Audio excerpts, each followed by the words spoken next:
Bonsoir, bienvenue dans la suite de cette vidéo de l'Almanach des Faits Célestes, le bulletin astronomique pour la période du 3 au 10 septembre 2022, la deuxième phase de la troisième lune d'été nord, hiver sud.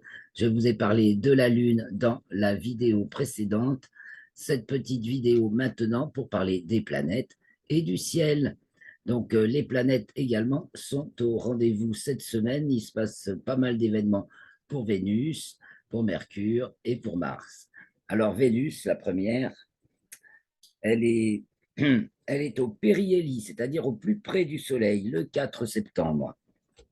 Et qu'elle a une orbite pas très particulièrement ronde, en fait, très peu elliptique, mais néanmoins, elle a un périhélie et un aphélie, donc au plus près du Soleil, le périhélie à 0,718 fois la distance Terre-Soleil, donc trois quarts à peu près de la distance Terre-Soleil.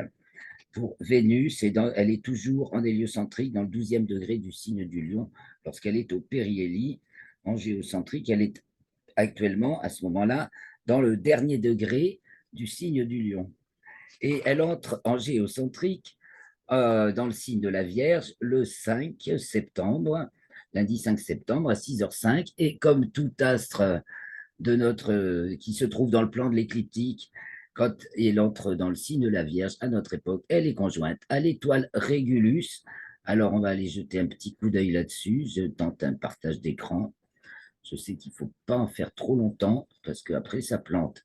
Donc, si vous êtes... Donc, Vénus, elle se lève tard dans la nuit et ce sera le 5. Elle se lève tout à fait en fin de nuit. Hein. Bientôt, on ne va plus la voir du tout, Vénus. Et elle est là dans le matin. Elle se lève entre 6h07 le 3 et 6h23 le 10 pour chez moi.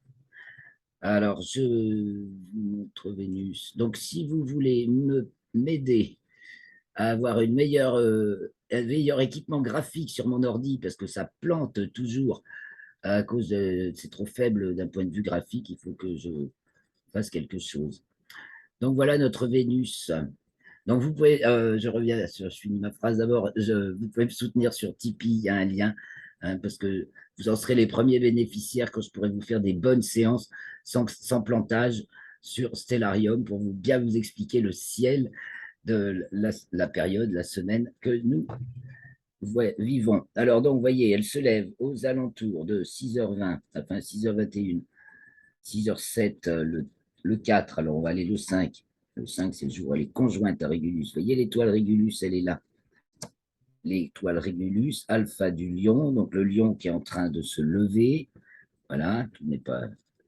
Et donc Vénus est conjointe à cette étoile et ça signifie, à notre époque, ça marque qu'elle entre dans le premier degré du signe de la Vierge. Donc un spectacle du matin sympathique, Vénus conjointe à Régulus. Et voilà, pour Vénus, pendant que Vénus est conjointe à Régulus, Mars, elle, est conjointe à Aldébaran. C'est à voir tous les jours, hein, depuis la fin août, on voit Mars. Alors allons voir Mars. Alors c'est quelques heures. Je vais le 7. C'est quelques heures plus tôt, vous voyez. Quelques heures plus tôt, à 1h21, voilà, Mars se lève maintenant aux alentours de minuit, même un petit peu avant, et Aldébaran, donc 0h12, le 7, et elles sont conjointes. Donc ce jour-là, donc on a une magnifique figure. Tous les jours, ça change. À partir de 1h du matin, c'est dans le ciel, on voit les Pléiades, Mars et Aldébaran, et Mars qui, de jour en jour, chemine entre les Pléiades et Aldébaran. Alors, je peux faire un petit bout de marche arrière, de jour en jour, même un petit peu avant, du 31 août. On peut même remonter jusqu'à elle était conjointe aux Pléiades. Elle était conjointe, j'affiche l'écliptique, ça permet de voir. Voilà, elle était conjointe aux Pléiades le 20 ou le 21 août. Et depuis, on ne cesse de la voir avancer entre les Pléiades et Aldébaran, Mars. La planète Mars qui s'approche de son opposition. Elle est passée carré au soleil. Donc voilà Aldébaran. Et nous revoilà le 30 août, 1er septembre, 2 septembre, 3 septembre, 4 septembre, 5 septembre, 6 septembre, 7 septembre, Mars conjointe Aldébaran. Elle va continuer à avancer, mais à partir de la fin octobre, elle deviendra rétrograde, car elle sera à l'opposition le 8 décembre. Donc voilà le deuxième spectacle, donc Aldébaran, Alpha du Taureau. Mars est conjointe à l'étoile principale de la constellation du Taureau, pendant que Vénus est conjointe à l'étoile principale de la constellation du Lion. Et nous avons également Mercure qui fait bien sûr quelque chose. Mercure fait toujours quelque chose.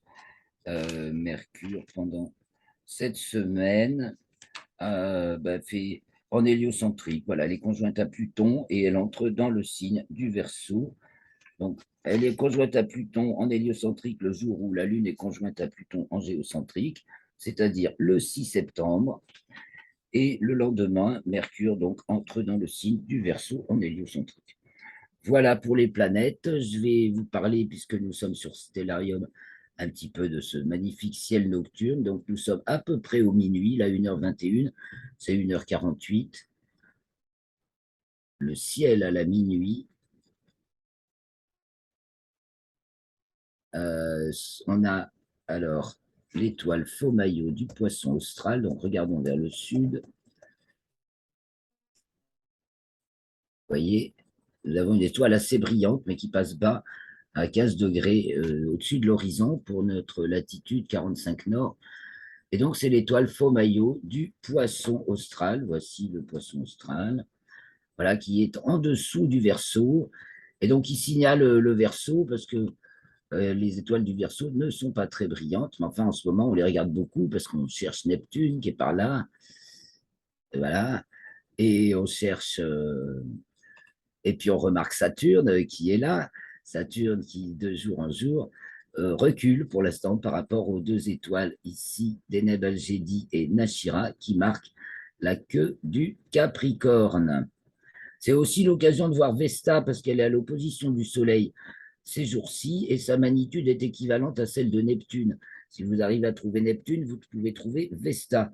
Si vous regardez, là, elle est dans un alignement parfait justement entre Saturne et Faux Maillot. Donc la petite planète Vesta qui est de magnitude, j'ai dit comme Neptune, même bien moins, plutôt comme Uranus, pardon, donc beaucoup plus facile. Magnitude équivalente à Uranus, 5,9. Voilà, donc Saturne, effectivement, on a toujours donc on admire Saturne, on cherche Neptune, on admire Jupiter. Je vous montre un peu Neptune. Voilà, il faut repérer le petit rectangle là, d'étoiles du poisson, 20 des poissons, c'est 20 PSC, je crois. Et puis, petit rectangle, deux petites étoiles, et puis Neptune se trouve dans le secteur. Elle navigue, elle recule lentement, puisqu'elle est, elle aussi, rétrograde. Dans l'article, vous aurez tous les détails quand il sera en ligne. Donc après, il y a Jupiter qui se lève à 21h maintenant. Et puis Uranus, et là il est 1h48. Je montre les planètes d'abord. Bon, Uranus, toujours sous la constellation du Bélier, que Mars a doublé le 2 août. Et donc Mars et puis Vénus. Alors allons voir là-haut. À l'est donc, d'abord, puisqu'on est à l'est. À l'est s'élève la très brillante Capella, côté du nord, Persée et Cassiopée, qui est maintenant très haut, donc la Voie lactée, Andromède, merveilleux. Là, en début de nuit, on peut profiter grandement de la galaxie d'Andromède. Donc allez-y, n'hésitez pas, petite tache floue, on peut distinguer à l'œil nu si le ciel est noir. Bon, il y aura la Lune cette semaine, mais avec un instrument, mais avec la Lune, on la voit bien. Donc voilà pour l'Est. Le sud, j'ai dit culmination de faux maillot du poisson austral au minuit vrai.